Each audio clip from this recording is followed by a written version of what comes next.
Hi, welcome to Movies Moment. Today we are going to explain a movie called Meanwhile on Earth. Spoilers ahead. Subscribe if you like this and catch us on the next one. Take care.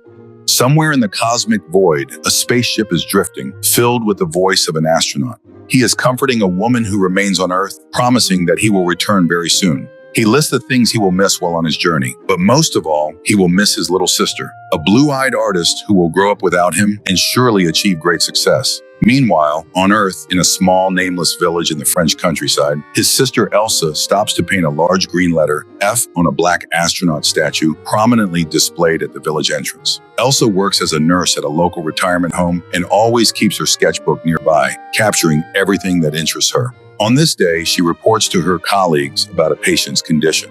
When her friend and coworker mocks her for an awkward phrase she uses, Elsa begins explaining what she meant using a drawing. Her supervisor scolds her, but Elsa doesn't stop. Finally, the workday ends. Elsa heads home, where it is revealed that her supervisor is also her mother. Elsa greets her younger brother Vincent and hurries to the basement, which serves as her father's office. They exchange news, though as usual, there is nothing new to tell. Her father asks Elsa to stop painting on the monument to Frank, explaining that it's vandalism. He adds that the village mayor has repeatedly asked him to rein in his disobedient daughter. Elsa, however, becomes angry, blaming her brother Frank for disappearing without explanation 3 years ago. Later that evening, Elsa tells her younger brother about the times they spent with Frank. They used to talk a lot and imagine a massive spaceship coming to take them away, saying goodbye to their parents before setting off on comedic adventures far from home. Unlike Elsa, Vincent barely remembers Frank and listens to her stories with great interest. Their conversation is interrupted by their mother's voice, reminding them that it's time for Vincent to come home. Before leaving, Elsa suggests they look at the stars one last time and laments that a street light makes it impossible to see them properly. Vincent suggests smashing the light. While he works on this, Elsa suddenly hears Frank's voice. She jumps up, unsure of where it's coming from. Just then, Vincent extinguishes the streetlight and the two siblings freeze, awestruck by the overwhelming grandeur of the starry sky. The next day, Elsa resumes her routine at the retirement home. She performs her duties with care, cleaning, bathing, and dressing an elderly woman who thanks Elsa and calls her beautiful. The woman shares the recipe for her favorite dish, which she remembers vividly, though she fails to recognize her husband, Monsieur Lebon, when he visits her. Later, Elsa's friend announces that she is moving to another city with her brother, leaving Elsa deeply upset. Out of kindness, Elsa offers to drive Monsieur Lebon home. That evening, Elsa goes to a youth club. Even while dancing and having fun, she continues sketching during breaks. On her way home that night, she spots a large dog standing in the middle of the road.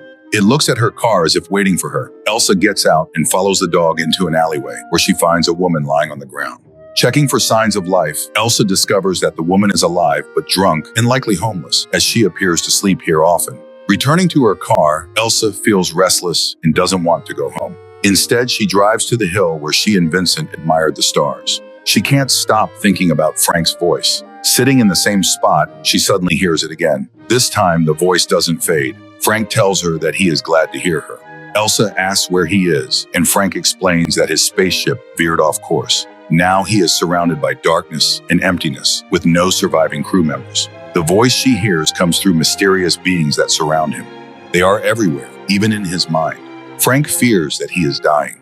The beings told him there is a way for him to return, but only Elsa can make it happen. To begin, she must find a seed that will allow them to communicate. It's nearby, under her feet. Elsa searches and soon finds a transparent capsule with a stem resembling a peculiar seed among the stones. She inserts it into her ear. Frank's voice immediately becomes clear and loud. He confesses how much he misses her, and Elsa tells him about the statue erected in his honor. The next morning, Elsa wakes up at home, feeling a liquid dripping from her ear. Panicked, she rushes to the bathroom to remove the seed, but it seems to have taken root. She pulls out a long, white, fibrous strand, and as she tries to tear it, she suddenly hears a voice telling her to stop. Thinking she imagined it, Elsa pulls more of the strand and prepares to cut it with scissors. The voice repeats the command and punishes her with a painful sound wave that strikes her eardrums. Elsa collapses to the floor, calling out to Frank. However, the voice informs her that he is currently inactive. The beings have put him to sleep due to low oxygen levels. They are around him and now in her head.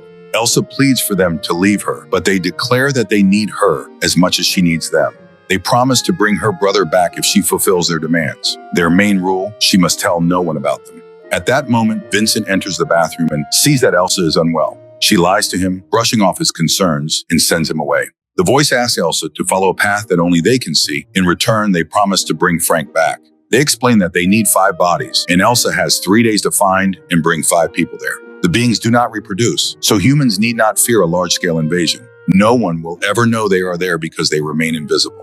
Following the voice's commands, Elsa drives to a spot in the forest and begins walking along the path visible only to the being. To ensure she can find it again, she marks the path with paint. Elsa obediently follows every instruction, but the being suddenly asks, "What is a hostage?" Elsa realizes the creatures can easily read her thoughts. She calmly explains the meaning of the word. The being tries to apply the term to the current situation, attempting to determine who the villain is. Tired of their philosophical musings, Elsa asks the voice to be quiet. Suddenly, the voice orders her to stop, explaining that she must walk straight ahead because she has veered off course. Elsa argues that a tree grows at that specific spot, but the voice insists that the path must be exactly there. Elsa inspects the tree as the beings explain that her brother is directly behind it. Elsa returns to town and goes to a woodworking shop where her acquaintance Augustine works. He explains that the tree requires proper documentation before it can be cut down.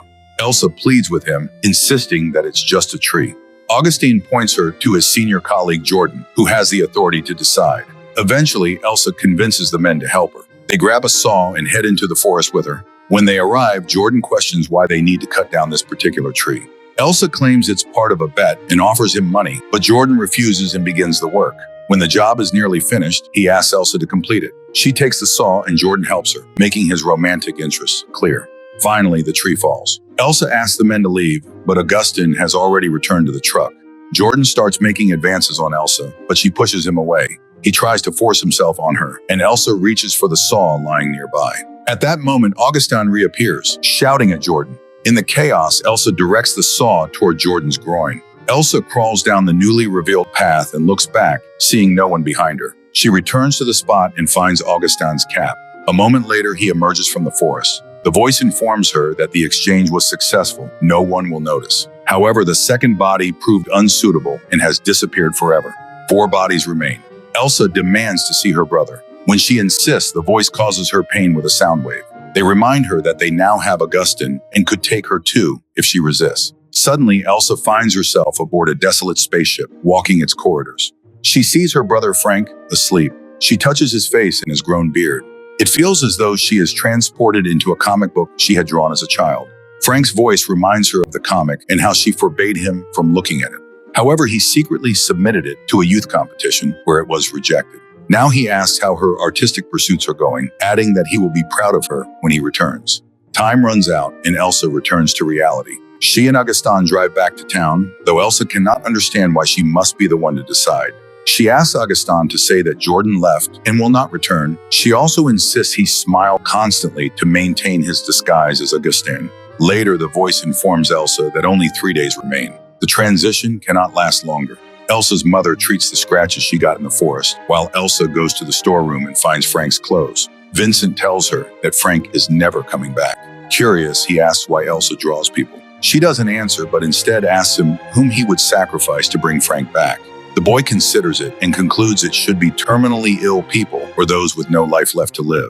The next day, Elsa organizes a trip to the forest for the elderly under her care. She divides them into groups and takes 3 people along her path, explaining that the walk is good for their health. The elderly grumble but follow her. The voice assures Elsa that they won't feel any pain and won't notice anything. However, when 2 of them have already passed through the tree, the last elder stumbles and falls. Elsa rushes to him, and the other group members arrive, canceling the exchange. Later, Elsa's mother scolds her for being careless, reminding her that she's responsible for taking care of the elderly and that the forest trip was dangerous. Her mother wonders what's wrong with Elsa and why she cannot seem to recover. After all, this isn't her life. She and Elsa's father have been deeply affected by Frank's loss, taking many pills to cope. Elsa's mother says she sees her son everywhere, but he's gone and they must move on. Elsa, being young and full of potential, should focus on being happy.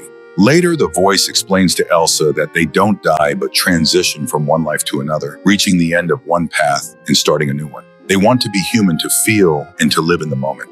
Elsa insists that living without dying isn't truly living. They just want to exist. At the lake, Augustin finds Elsa and tells her that a man on a motorcycle arrived that morning, looking for his brother, Jordan. That night, Elsa hears Frank's voice begging to be left alone. The voice tells her that time is running out and that 2 more bodies are needed. Elsa pleads with them to stop pressuring her, saying she's already trying to solve everything. Even Elsa's father notices her strange behavior, but she dismisses it as fatigue. She remembers the homeless woman, finds her, and takes her to a restaurant. Elsa explains that she sketches authentic characters for a comic and wants to make the woman one of them. The woman shares her life story, and Elsa becomes convinced she's the right choice. She leads the woman to the tree, but the woman's dog suddenly breaks free and runs away. The last person Elsa chooses is Madame Lebon's husband. She takes Madame Lebon, already inhabited by a being, to his house to suggest one final walk in the forest. While Elsa explores his home, Madame Lebon discovers her husband hanging in a noose. The being informs Elsa that Madame Lebon is now the last option. If Elsa doesn't find anyone, the being will return, and both she and Frank will suffer. Elsa begs them not to harm her brother. Unexpectedly, Elsa sees a young man walking his motorcycle along the road and realizes who he is. She offers him a ride since it's raining. He agrees, and during the ride, talks about searching for his reckless brother. He assumes Elsa and his brother were friends and asks about Jordan. To avoid his questions, Elsa turns up the music. The young man mentions that he knows Elsa is the astronaut's sister and insists that Frank couldn't have disappeared without explanation. Seeing her sketches, he praises her work. He senses her nervousness and asks how she's feeling. Then he begins talking about his dreams of becoming a chef and opening a small restaurant, even describing the name and logo he's designed. Hearing this, Elsa abruptly stops the car and orders him out, leaving him bewildered. Driving away, she sobs and begs to speak to her brother. Frank's voice greets her, and Elsa apologizes. She says that if she could, she'd live in a dream where he doesn't exist. She asks questions, but there are no more answers. With only 10 minutes left, Elsa walks the path alone, just as the heroine in her comic once did. The drawn girl sits in a chair beside her brother, and together they gaze at a massive planet ahead. Sometime later, Elsa drives with the homeless woman's dog in her car. They arrive at the coast where they run and play along the shore. Elsa eventually stands still, gazing out at the sea,